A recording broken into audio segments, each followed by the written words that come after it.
So what's up, kamusta? Ayos ba tayo dyan? So nandito tayo ngayon sa may Maverick Racing Factory Bustos Branch para sa update natin dito sa motorcycle na to. Ito yung Yamaha Mio Aerox 155 BBA. Haba, no? Pero alamin natin kung sulit nga ba ngayong 2025 ang presyo at yung specification nito. So tara, samahan nyo ako, wakarada natin. Ayos na ayos siya. Hey man, I feel like our generation has given up on love. Like, do you think people actually ever fall in love anymore? Or is that just for movies? I flip her over, hit it from the back, cause she likes that. I'm writing lyrics like her poetry, she writes back. The things she's never done before, she's down to try that. She got a price tag, only I could buy that.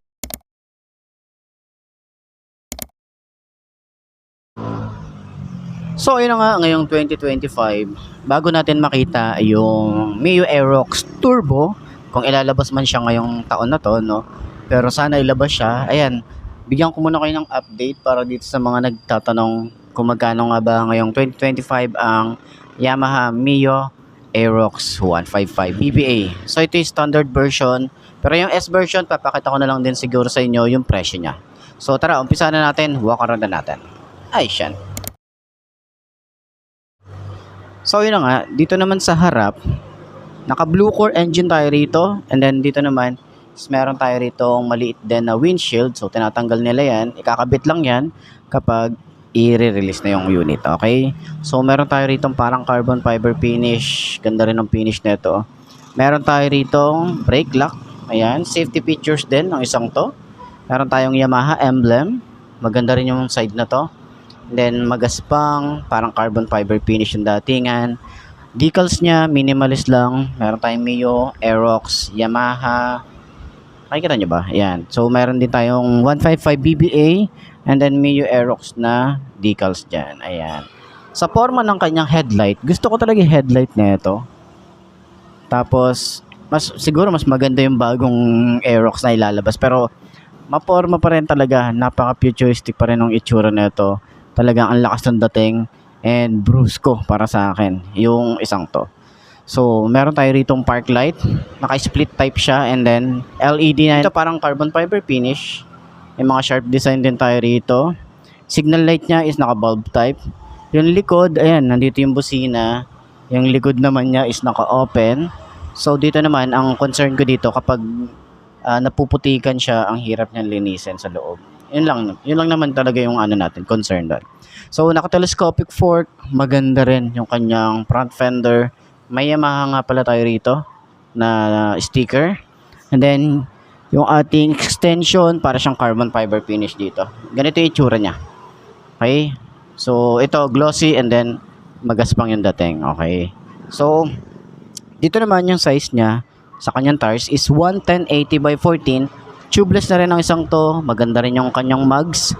Meron tayong Aerox dito na decals. IRC yung kanyang brand. Maganda rin naman yung IRC na brand. Talagang kilala na rin siya dito sa Philippines. Ayan. So dito naman sa side, meron din tayo rito single disc brake. Meron tayong single pad caliper dito. Ayan. So sa forma talaga, napaka-aggressive din talaga ng isang to. Ayan. So meron tayong, ito yung sticker niya pero parang 3D. Ayan. Yung forma dito para siyang open. Ayan, ganda rin yung itsura dito. And then sa gas tank, ayan, matagal ka na rin bago ka rin magpagas nito. Maganda rin yung ano niya, touch niya, magaspang. And then ganito yung itsura naman pag inopen. So no worries din tayo rito kapag umuulan, pag nabasa siya, malalim din. Ayan, halos hanggang dito yung ano niya, yung lalim niya. Ayan. So safe naman yan, hindi yan basta-basta mapapasukan ng tubig yung gas tank. Ayan. Okay. So dito rin binubuksan yung seat sa kanya ignition. Ito yung susi niya. Maporma din. Kita nyo ba? Ignition niya, ayan, meron din siyang shutter lock. And tapos dito naman sa side pocket niya, meron tayong USB charging port dito na cigarette type. And then malalim din to. So pwede rin siguro tayo dito maglagay ng gamit or cellphone kapag magcha-charge. Ayan, pag nasa biyahe. Okay, so handlebar niya is naka-upright position din tayo rito. And then naka fully digital na rin tayo. Signal light. Ito rin. Ito yung kanyang high beam temperature, engine check, and ayan, yung forma rito talaga. Ito glossy, and then parang carbon fiber finish yung datingan niya rito. And then may Yamaha na decals. Meron din ditong emblem. Ayan. So sa kanyang lever, malapad din. Okay din, smooth lang din yung kanyang front brake. Meron tayong hazard switch. Electric starter. So ito nga pala ay naka-automatic on na kapag nag-on tayo ng engine. Ayan. Sa grip niya is makapit. Sa throttle, sobrang babaw. Napaka-responsive, oh. So sa side, lever, smooth lang. Grip natin, sobrang kapit talaga nito. So meron tayong menu. Hindi ko alam kung menu siya or flasher. Ayan, nakalagay kasi dito menu. And then high and low, signal light, and busina. Ayan. So, meron din tayo ritong floorboard. Meron tayong floorboard dito. Ganyan lang extension niya. Tapos ito, mattings to. So, medyo nadadumihan natin. Ayan, pasensya na. Ayan. Goma naman yan.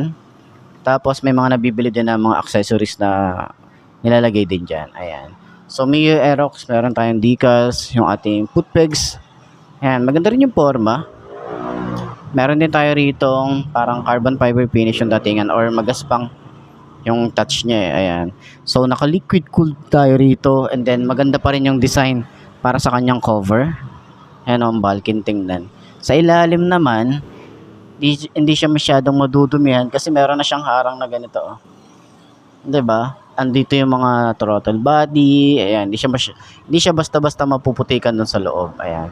So, naka-dual shock tayo rito. Adjustable. Alam ko, adjustable to. Ayan, adjustable siya. Iikot nyo lang yung ganyan. Na-adjust na siya. Pero wala nga lang siyang baso. Okay. Swing arm, meron tayo rito. Naka-drum brake tayo dito sa likod. Ang size naman dito ay 140/70 by 14. Tubeless na rin yan. IRC din yung kanyang brand. So, napakalaki din nung ating tambucho, pati yung cover niya. Laki ng itsura. Yan. So, wala rin tong grab bar, pero dito tayo hahawak kapag aangkas tayo. Yan. So, may emblem tayo rito ng Yamaha. Kanyang taillight is LED. Kita nyo ba? Hindi nyo makita. Ayan, LED. Then, yung signal light niya is naka-bulb type tayo rito. Medyo flexible naman siya. May plate light. And then, malapad din yung ating fender. Lagayan ng plate. May reflector. Ayan. So, dito naman sa kanyang panggilid, napaka-bulky niyan tingnan. Ang ganda na yung itsura. Oh. So, wala tayong kickstart dito. Monitor natin palagi yung ating battery. So, meron din tayong side stand kill switch para sa kanyang side stand. Ayan. So, compartment. Ito yung itsura. Meron tayo ritong helmet hook, battery. Tapos, andito yung kanyang side mirror. Ayan, malapad din yung side mirror niya. Basic tools, nandito rin. And then yung maliit na windshield. Ayan, doon pa lang nila kakabit yan. So, ayan. Sa upuan, ito yung tsura. Oh, ganda ng upuan nito. Tapos para siyang naka-camelback. And then meron tayong Aerox dito na naka-engrave. Meron tayo rito stitches, kulay white. Tapos yung lambot, sobrang ganda ng upuan nito, lambot. Tapos dito naman sa OBR, makapal naman yung foam niya eh, pero hindi siya ganun kakapal. Pero siguro naman hindi masyadong masasaktan dito yung OBR natin. Pero pagdating dito sa dulo, wala na. Ayan. Yun lang naman. So, ngayon, sakyan naman natin itong Yamaha Mio Aerox 155. Abot pa ng 5 to na kagaya ko. Tingnan natin. Yung presyo, check na rin natin. Ayos yan. She always a day one, she got the tats done. We gon' build this all together till the world's gone. Bank account overdrawn, not a gold digger, nah. She here for all my flaws, we gon' make it to the top. She live in my section, I show she's reppin'. One look at her and you know I ain't second guessing. Never got me stressing, yeah she's a blessing. Look her body up and down, got me obsessing. I took her in some pieces, we picked them up on the weekend. Tequila, we keep on drinking till our bodies do the thinking. The mattress is always sinking, the headboard is always squeaking. She gives me all of the feelings, I think I began the healing. We're switching up our positions. So, ayun na nga, ngayong 2025, maupan ulit natin itong Yamaha Mio Aerox 155 BPA. So, ayun, side stand muna natin. Okay? So, bulky pa rin talagang ano nito, no? Pero kapag naitayo nyo na siya, magaan siya eh, oh. Pero ganyan ang itsura niya. kapag naka-side stand. Goods naman. Okay, so 5'2" ang aking height. Puan na natin, tapos naka-regular shoes lang tayo rito. Parang feeling ko tingkayad eh, sobrang tingkayad tayo rito. Ayan oh, sobrang tingkayad. Pero kapag naitayo nyo na, ayan, naitayo nyo na, so nandito tayo sa pinakadulo ng upuan. Kapag naitayo nyo naman na siya, is goods naman. Ayan, gumagaan naman na siya. Basta kailangan nag-workout tayo, is matibay yung ating braso pagdating sa mga ganitong motor na medyo may kabigatan. Diba? Lalo na kung gusto nyo ng beginner bike, eto, kailangan exercise tayo. Tapos, yung braso natin, yung paa natin, exercise natin para at least kaya nating i-handle ang ganitong mga motor. Ayan. So, sa shock niya sa harap, goods. Napaka-goods nyo. Sa likod, hindi ko masyadong kasi hindi ako masyadong makaupo. Turning radius niya, sobrang lawak niyan. Ayan, di ba? So long ride, short ride, napakasulit nito. Napakasulit na itong motor na to. Tapos, pwede rin tayo maglagay dito sa side ng mga gamit or pwede tayo maglagay dito ng bag, additional bag. And then sa OBR, malapad and then malawak din naman. Kasyang-kasya tayo dyan. So, walang problema yan. Okay? So, yung upuan. Gusto ko yung upuan niya, yung lambot niya. All goods para sa akin. Yan, yung kapal, sobrang makapal din and then malambot. Yan.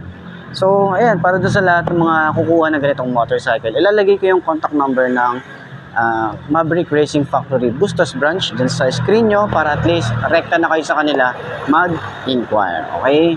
So, ayan, sa tingin nyo, sulit nga bang ganitong motorcycle? Alamin na natin kung magkano nga ba ang presyo nito. Center stand na natin. Okay? So, yan. Mabigat siya kapag itatayo nyo pa lang. Kaya dapat nag-workout tayo. Ayan. So, pag center stand, napakagaan din. Ayos. So, yun ang mga best sa lahat ng mga nagtatanong, magkano nga ba ang ganitong motorcycle ngayon, 2025? Ito ay nagkakahalaga ng 125,500. Ito yung standard version. At ipapakita ko na lang din dyan yung S version. Pero sa standard version, papakita ko yung kanilang monthly and yung kanilang terms nila. So, sa tingin nyo, sulit nga ba ang presyo na ito? And then, sa mga nakagamit na ng ganitong motorcycle, baka pwede nyo i-share dyan sa comment section ano nga ba yung mga naging experience nyo sa motor na to. Para at least makatulong tayo dun sa mga gustong kumuha ng ganitong motor. Okay? Ayos na ayos yan. So, ayun na nga mga best, no? Ito na ba ang motor na babagay sa'yo? Kung ito na nga ay markahan mo na at mag-subscribe ka na sa aking YouTube channel, i-click mo na rin notification bell para updated ka sa lahat ng videos na upload natin. Dito araw-araw so laging tatandaan, wala sa brand ng motor ang itatagal niyan. Kundi na sa pag-aalaga mo yan, tatagal yan, ayos na ayos yan. So kita-kita na lang ulit tayo bukas. I'm Mark D. Ciao. Maraming salamat sa inyo. Babush. Haha.